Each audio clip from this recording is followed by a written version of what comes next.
છે આરી શ્રી આનંદ મોહન झा जी के रचना છે। आशा करै छी अहाँ सबके नीक लागत।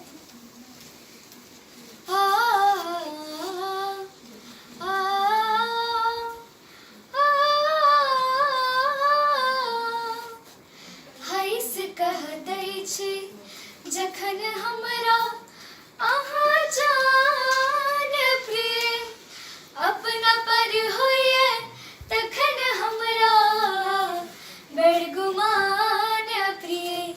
हंस कह दै छी जखन हमरा अहाँ जान प्रिय हित पर हित नहीं कियो अपन बात बूझै छल हित पर हित नहीं कियो अपन बात बूझै छल भेल जिंदगी अन्हार नहीं को पाट सूझै छल भेल जिंदगी अन्हार नहीं को पाट सूझै छल तेहने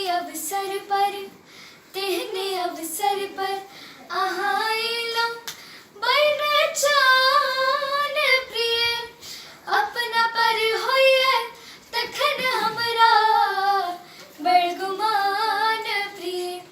हंस कह दै छी जखन हमरा अहाँ जान प्रिय ठोर पर मुस्की मधुर आनै ओ खबर छी यहाँ ठोर पर मुस्की मधुर आनै ओ खबर छी यहाँ जाहि में लिखलहुँ गजल सब हम ओ पहर छी यहाँ जाहि में लिखलहुँ गजल सब हम ओ पहर छी यहाँ गीत केर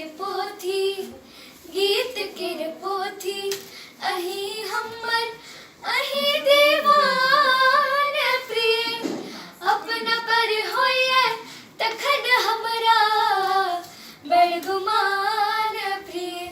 हंस कह दै छी जखन हमरा अहाँ जान प्रिय मुँह सो खसलै बात कोनो अहाँ उपस्थित छी मुँह सो खसलै बात कोनो अहाँ उपस्थित छी सच कहै छी यही तो हम व्यवस्थित छी सच कहै छी यही तो हम व्यवस्थित छी देह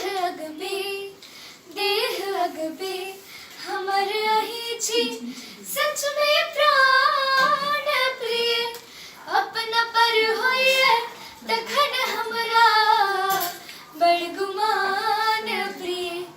हंस कह दै छी जखन हमरा अहाँ जान प्रिय। धन्यवाद। बहुत सुंदर। बहुत